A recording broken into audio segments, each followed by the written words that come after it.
The last thing you want to hear when you need your auto insurance most is a robot with countless irrelevant menu options. Which is why with USAA Auto Insurance, you'll get great service that is easy and reliable, all at the touch of a button. Get a quote today. Restrictions apply. USAA. Hilton brings you new ways to stay. With experiences that let you capture the glory days. Introducing the Graduate Hotels. Each inspired by local college towns, these stays are always original and never boring. Get in touch with traditions all across the country and enjoy a stay that's a class above the rest. Book at Graduate Hotels with Hilton Honors Points at Hilton.com. It's a win-win. Hilton, for the stay. Halliday presents, in the red corner, the undisputed, undefeated Weed Whacker Guy.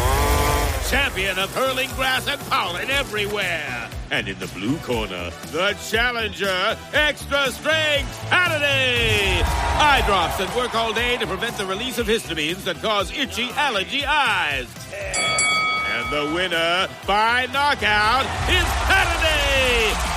Halliday, bring it on. From the Fifth Quarter Studio in Madison, Wisconsin, you're listening to the Basketball Leadership Podcast. Here are your hosts, Steve Collins and Greg Berg. Hey, Coach. Welcome to the Basketball Leadership Podcast. I'm so excited you decided to join. Before we jump in, real quick, go over and check out Coach Berg's website, gberg.gumroad.com. It is awesome. You will not be disappointed. It's a little bit of everything. There's free resources over there with a preseason checklist, off-season playbook, all sorts of great things. Go over and check it out. All half of it's free. I should yell at him for all the free stuff he's giving away, but it's great. His team leader OS is awesome. So go over and check that out. Also, when you're there and you're thinking about it, go over and check out teachhoops.com for coaches who want to get better. You take that leadership, you take all the stuff that I have built over the last 30 years to build a nationally ranked team, to be nationally ranked, to win 3 state championships. Everything I have learned over the last 30 years is in teachhoops.com. Go over and check it out. I don't think you'll be disappointed. 14-day free trial. And let's head off to the podcast. Bye. All right. Welcome to the Basketball Leadership Podcast. Coach, how are you? I'm good. How are you? I'm good. I'm gonna let you run with this topic and what this means. This one's your baby. Yeah, Power of Poise. And this would have probably a more relevant topic in season, end of season.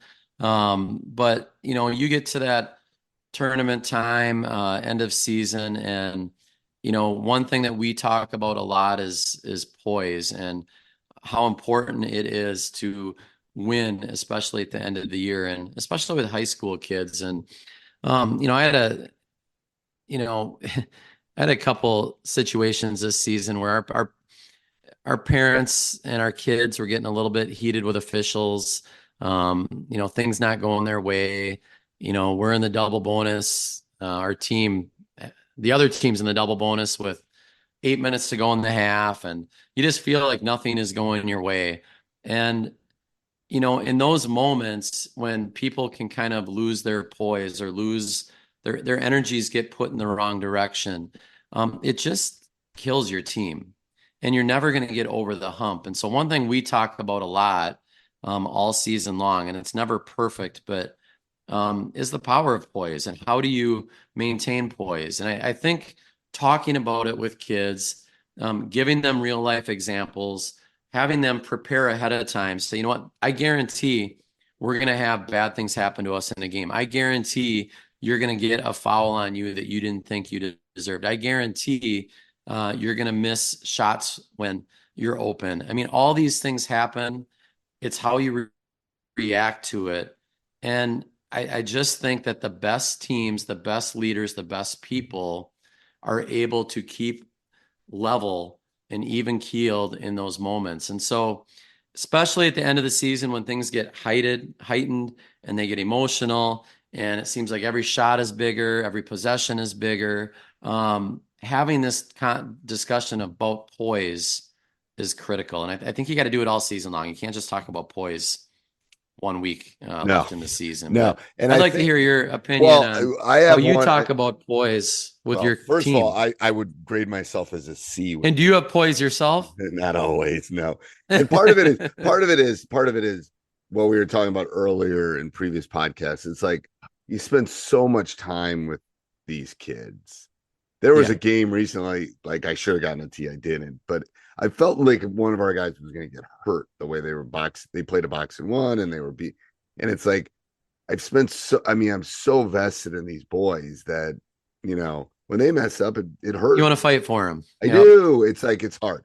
So I've gotten better with age. I've calmed probably better with age, but it's a difficult thing. I did have a conversation with one of my youngsters, one of my sophomores. There's a little bit of some body language and a little bit of pouting and a little bit of like, and it's not necessarily against his teammates or us. It's just him at this point.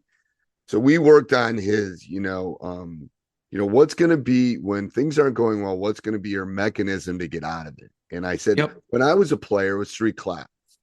When I would miss it or I'd turn over, I just clapped hard 3 times. And that was my subconscious way of saying, move on. We're done. So actually, when I go to practice today, I'm going to grab him and say, what is it? Because I told him I give you a couple days. It can be whatever it wants, but I want to know what it is. So if you're not doing it, I can do it to you, or if I see it, I know you're adjusting yourself. It's that mechanism. It's that negative thing that when things aren't going well, what are you going to do to get yourself out of it? And that's a way of pulling that calming, because it's self-regulating. It's like sucking your thumb. Kids suck their thumb to self-regulate, and some yell at the officials to self-regulate, which is, well, we got to come up with something better than that. It's like a stoplight approach. Yes. You're in the yellow mode. You don't want to get to the red mode. As a team leader, your job is to see when your teammates are shifting to the yellow mode. How can you get them back to the green mode? How can you regulate yourself? So when you get into that yellow mode, you stay in control. And it's this constant ebb and flow. As coaches, we obviously have to try to model that too.